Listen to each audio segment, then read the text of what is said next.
The Pressure-Driven Wheel. The Boy. The boy in school was once okay, enjoying what he learned. Learning at a steady pace, a passion in him burned. He laughed, created, played and drew. His skills for life then grew. But levels changed, and now they show he's ultimately failing. He likes to learn, indeed his mind is full of wondrous questions, but forced to learn in ways not him is leaving him just flailing. He starts year 6 with low esteem, despite how hard he's tried. He just can't learn the same as some, so his spirits start to slide. He comes back home with extra work to try and push him on. No time to play, no time to be, no time for family.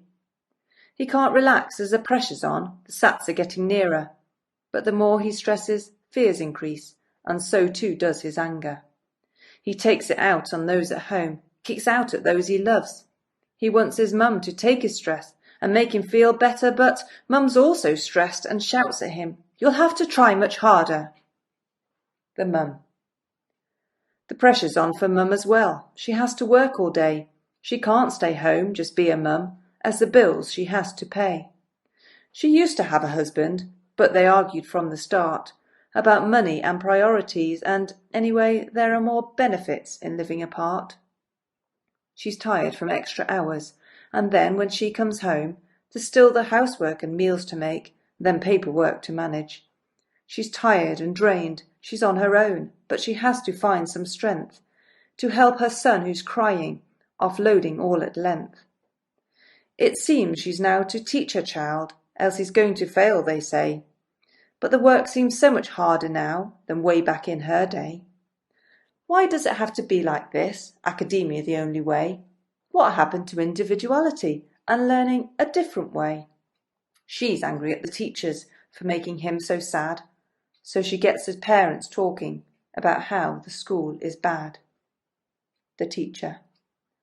But it's not my fault, the teacher cries. I'm trying really hard, but the school will fail if I don't keep up with constant changing standards. The teacher gets disheartened. There's pressure from all sides. More parents start complaining. They're griping far and wide. Teachers want to be creative, to challenge and inspire, but they're forced to teach within a box, then deal with all the paper. Some great teachers are leaving, retiring early or going supply. They once had a passion for teaching, but now they want to cry. Their time's taken up with paperwork, of working out new ways to measure. But I want to teach the child the way that helps unlock his treasure. But she has to show he's failing, in the hope that he'll do better, though in her heart she knows he can't, but she's forced to keep up the pressure. The boy.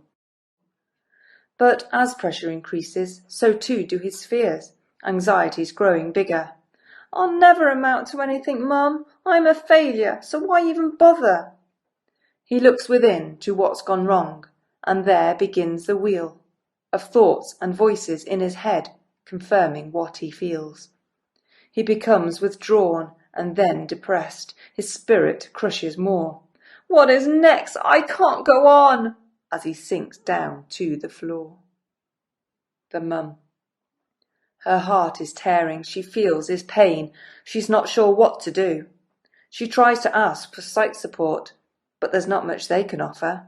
Come back, they say, if things get worse. In the meantime, do your best. But a best, despite it being so, is not up to the test.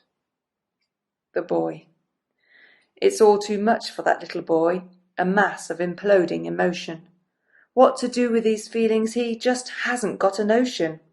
His dad just tells him, "Man up, boy, emotions can't get in the way. Just work harder as I do. Get on with it. Seize the day."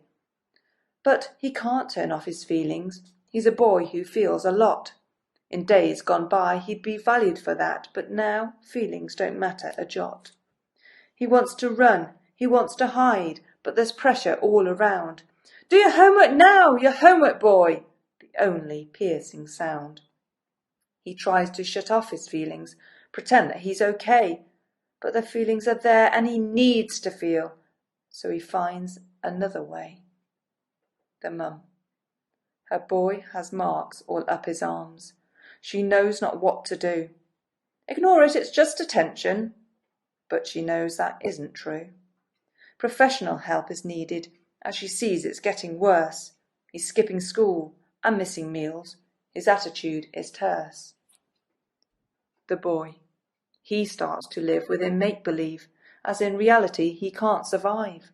He finds friends online who feel the same. Thank you, Xbox Live. But they feel the same, and that's not good. They bring each other down. Negative words bring negative thoughts, going round and round and round. The self-harm then increases. He cuts so he can feel in control, be who he is, get off this crazy wheel. But the wheel keeps on turning, and down he goes. Momentum taking him faster now, he's so out of control. The mum. Her pleas are still being pushed aside. The waiting list's too long. But desperation cannot wait.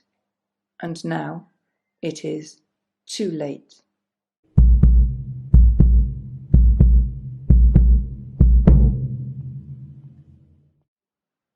Bleeding, crying, his mind was crazed. He didn't want to die. But no one was really helping him. He felt they didn't try. It's gone too far. There's no time left. Too late to turn the clock. A life snuffed out, a tragic loss.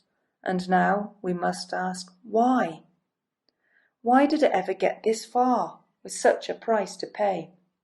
If only there wasn't that pressure to be an elephant made to fly. It wasn't in his nature. It wasn't how he learned. But he had to learn the system's way. And that's when his life turned. The fun had gone. With pressure on, creativity crumbled away. No time for new invention, or to dream away the day. Forced in a box, whatever your shape, to fail, then fail some more. What adults will they then become? What will it all be for? If only he had learned without the never-ending pressure. If only he'd been made to feel, encouraged he was clever.